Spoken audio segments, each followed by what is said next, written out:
أعوذ بالله من الشيطان الرجيم. بسم الله الرحمن الرحيم.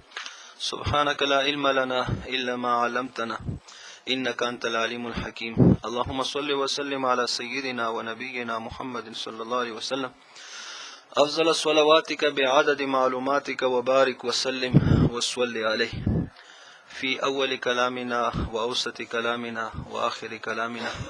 اللهم يا معلم آدم علمنا ويا مفهم سليمان فهمنا ويا ملهم الملائكة ألهمنا. اللهم ربي زدني علما. خاجي وباعتبار اختلاف أحوال الرواة قلنا شرط العمل بخبر الواحد. نو دا دته یو بل خبره کوي چې د راویانو ولا احوال مختلف دي. بعض راویان څرنګي وي، بعض راویان څرنګي وي.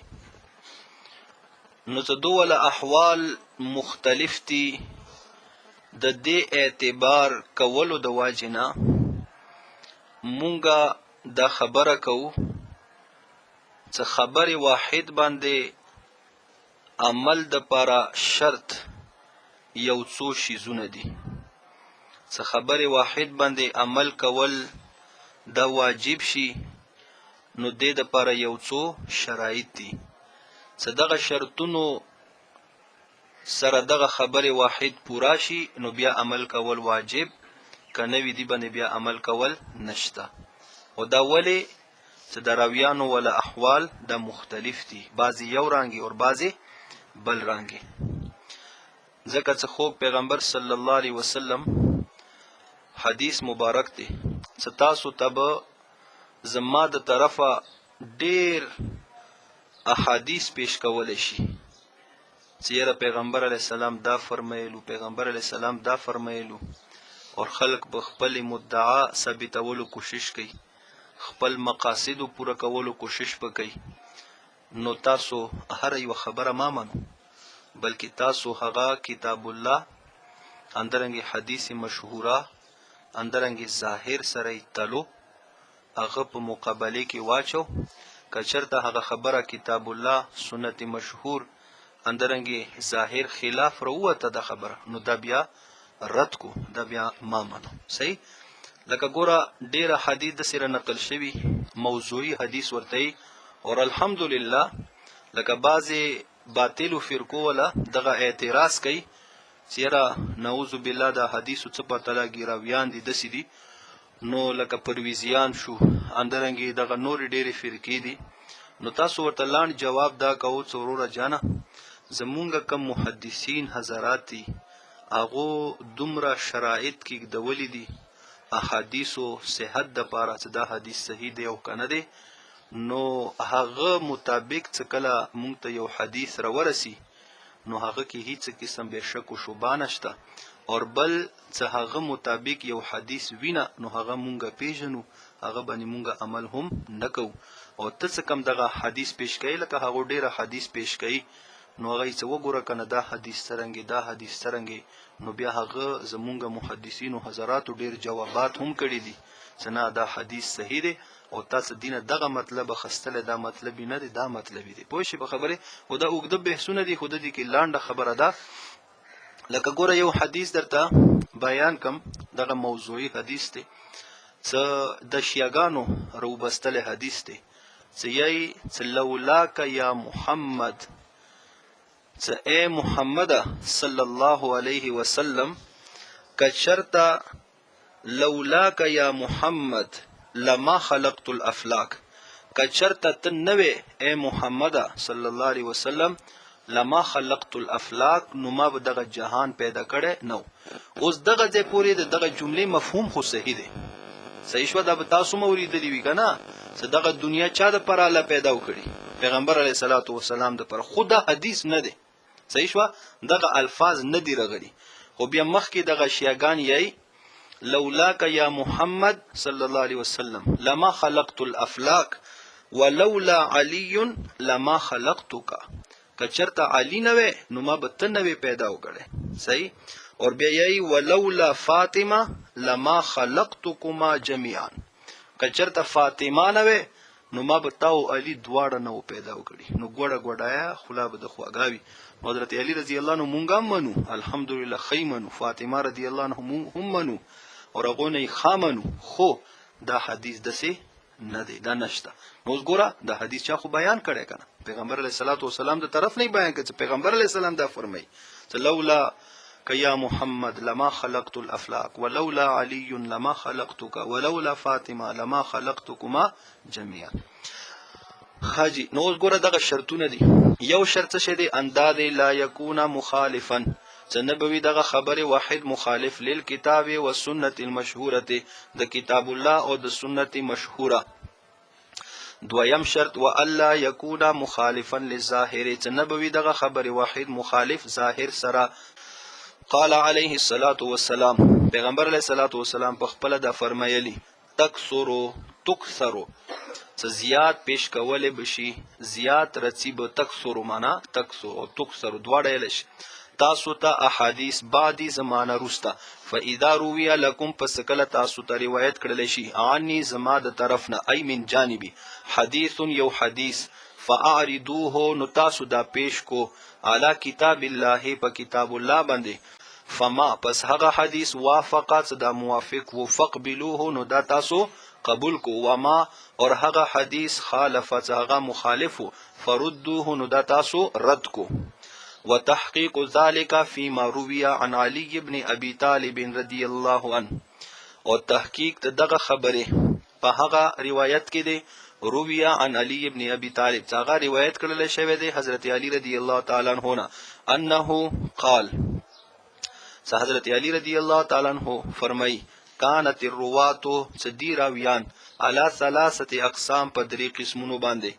اول مؤمن مخلص، مؤمن مخلص، صاحب رسول الله صلی الله علیه وسلم، څه هغه صحبت کړی دی ملګریتیای کړی دی پیغمبر علیه الصلاة والسلام سره، وعرف معنی کلامه اور پیژندلی دی معنا کلام د پیغمبر علیه السلام، مراد معنا مطلب مراد، اور پیژندلی دی مراد د خبرې د پیغمبر صلی الله علیه وسلم. اور کوزه ګوره ناقید لیکلی بقوت فهمه، په قوت فاهمه سره په خپل فهم سره پیغمبر علیه الصلاة والسلام هغه کلام مرادی هم پیژندلی.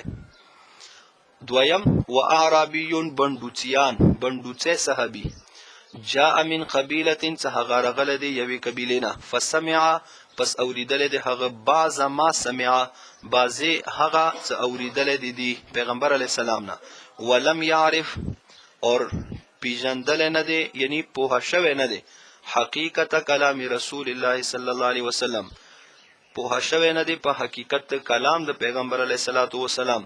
نو فرجع الى قبیلته پس لاړلو دغه عربي صحابي خپل قبیلې ته، فروا پس روایت کړلو دغه عربي صحابي بغیر لفظ رسول الله صلی الله علیه وسلم، بغیر د لفظ د پیغمبر علیه الصلاة والسلام نه.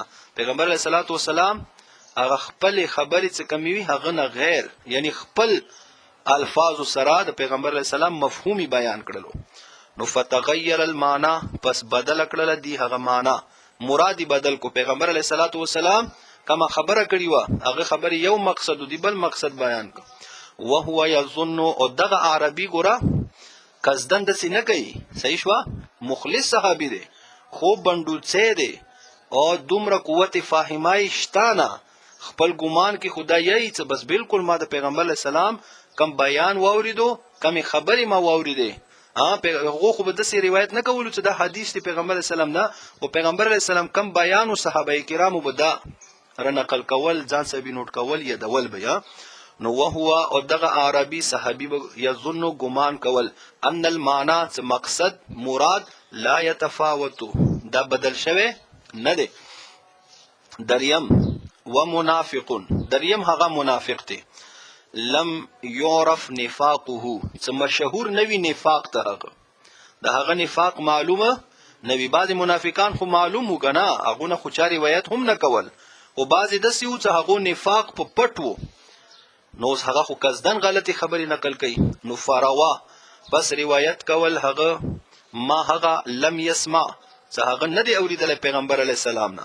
وافترا، افترا ځان نه دروغ جوړولو ته یی، وفترا او ځاننه جوړ کړی دی دغه حدیث فسمع منه اناس پس واوریدل دغه راوی منافق نه څه خلکو دغه حدیث فظنوه پس ګمان وکړلو خلکو په دغه راوی باندې مؤمنا مخلصا ځکه نفاق خود دی ولا معروف نه دی کنه نو مؤمن مخلص ګمانی ور باندې وکړو فراو ذالک پس روایت کړل دغه خلکو دغه روایت ته منافق واشتهر بین الناس اور مشهور شو دغه روایت په منځ د خلکو کې صحیح شو نو څه پته لګي خلکو کې مشهور هغه خو صحابي دی پیغمبر علیه الصلاۃ والسلام نه د خبرې سما اوریدلې دي او هغه نفاق او هغه معروف نه او پټ و نفاقي نو خلکو ته څه پته لګي دا خلکو کې دا خبره مشهوره شو نو ګوره بس ضابطات څه شه دي چې کتاب الله تی ورمختکا صحیح شو حدیث مشهورات تی ورمختکا ظاهر تی ورمختکا کچرته هغه مخالف روته نو پیغمبر علیه السلام په خپل فرمای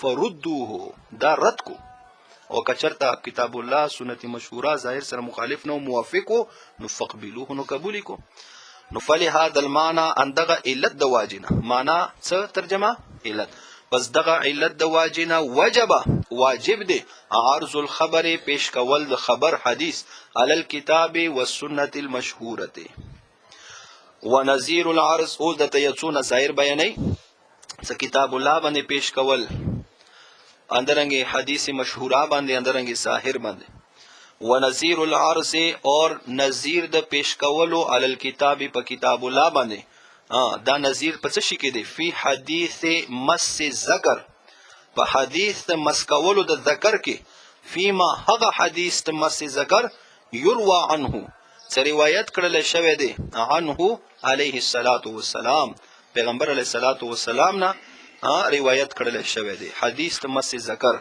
څه شی دی حدیث مس هغه سړی چې مس کی ټچ کی ذکره ذکر شرمګاه خپل فلیتوضا نو هغه د اودس وکي صحیح نو ترجمه ته ول ټول سوچ وکړو فلیتوضا نو اودس وکي نو فعرضناه مونږه دا پیش کړل علی الكتاب په کتاب الله باندې فخرج مخالفا پس روته دغه حدیث د مس ذکر مخالف لقوله تعالی د وجد قول د الله تعالی فيه رجال يحبون ان يتطهروا صدقه قبا کې څه خلق دي څه خوخی هغه اندا يتطهروا څنګه د خو پاک شي فانهم پس بشک دوی کانو یستنجون څه دوی به استنجا کوله بالاحجار پکانو سره ثم يغسلون بالماء اور بیا به دو دغه شرمګوانې وینځلې بالماء په اوبو سره ولو کان مس الذکر او کچرتوي مست ذکر ټچ کول د ذکر حدثا باودسی ناپاکی لکان هذا تنجیسا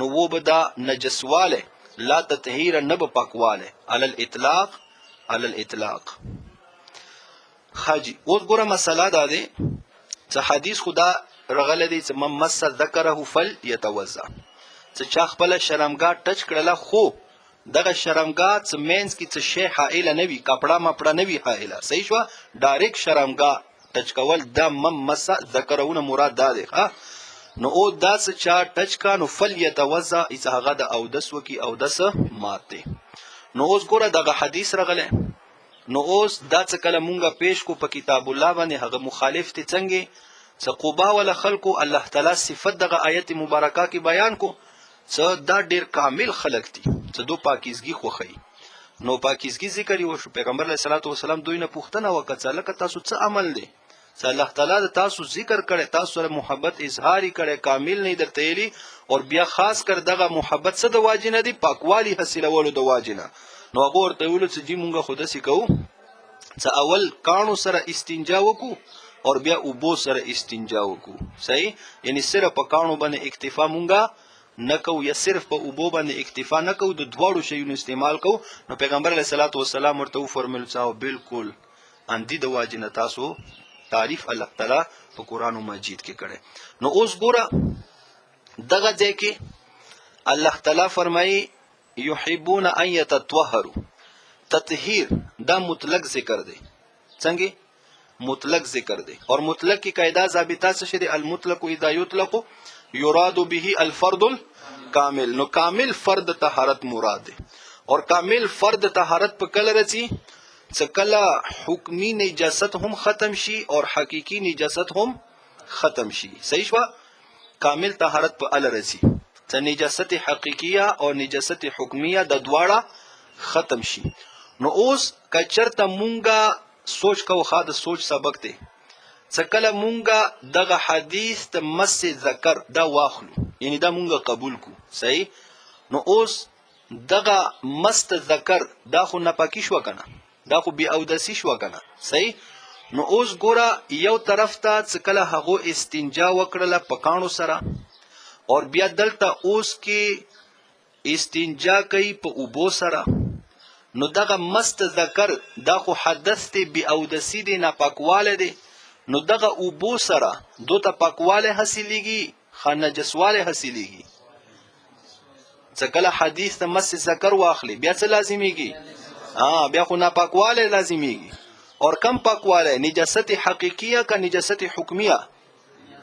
نجاست حکمیه. شاباس، نجاست حکمیه. ځکه نجاست حقیقیه خو ورسره څه کنه، او دا یاد ساتو چې نجاست حقیقیه نجاست حکمیه کې زورور قوي هغه نجاست حکمیه دی، صحیح شو. نجاست حکمیه نجاست حقیقیه نه زورور دی، قوي دی. څرنګه ګوره تاسو دا مسله اوریدلې دی کنه چې د وړو بورو ولا کترې کچرته د ستنې سار برابر کپړو باندې ولګیدلې، نو دې سره مونږ کولای شي کنه، دې سره مونږ کولای شي کنه.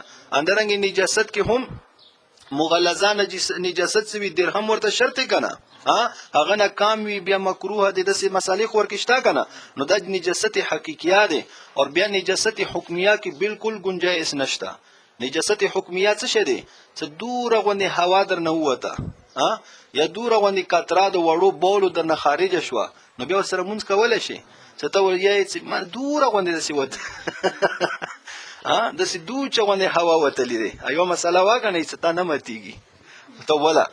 نو اوس دغه نجاست حکمیه راغله، دې سره مونږ کول جایز دي؟ نه دی جایز. نو به هر حال خبره دا کوله چې ګوره دې سره اوس نجاست حکمیه را روان دی، ته نجاست حقیقیه خو لرې کوې، نجاست حکمیه روان دی. او د دې کې الله تعالی تعریف بیان کړی، ان یتطهروا، کامل طهارت دا حاصلونکي دي. نو د دې کامل طهارت چرته نه راغلو، نو مخالف شو کنه، پوه شئ په خبره. نو لہذا دغه حدیث مونږ بیا رد کړلو. اوس دغه ځکه تطبیق هم ممکن دی. څه شي؟ تطبیق ممکن دی. یعنی ګوره حدیث هم دا ګوره کوزاته حاشیه کې د دویمه حاشیه لیکلي اخرجه الترمذی، دا ترمذی شریف دغه حدیث راوړی دی، باب الوضوء من مس الذکر. نو تطبیق مونږ ورکې دا کولای شو چې فلیتوضأ، دا امر استحبابي دی. دغه امر استحبابي دی، پوه شئ په خبره. امر استحبابي څرنګه؟ یعنی ګوره بهتره خبره ده دی که چرته مست ذکر راغلو خو بغیر د کپړې نه، نو بیا بهتره خبره ده چې اودس دوباره وکړه، خو امر د استحباب دی، وجوب نه دی، پوه شئ په خبره. اور بل دا دی چې دغه حدیث مبارکه حدیث د مس ذکر دا ظاهر هم خلاف دی. ظاهر خلاف څرنګه دی؟ ظاهر خلاف دا دی چې ګوره اول دا وکا چې دغه حدیث مشهوره خلاف دی. حدیث مشهوره خلاف څرنګه دی؟ کتاب الله خو بیان کو کنه. حدیث مشهوره دا دی چې طلق ابن علی رضی الله تعالی عنہ هغه روایت دی چې پیغمبر علیه الصلاۃ والسلام نه پوښتنه وشوه چې آیا مست ذکر سره او دس ماتیږي؟ نو پیغمبر علیه الصلاۃ والسلام ورته وفرمایل چې دا هم د جسم ولا یو ټوکړه دی کنه. نو څه کله جسم بلی ټوکړې مسکولو سره او دس نه ماتیږي، نو دې سره هم او دس نه ماتیږي، او دا حدیث مشهور دی.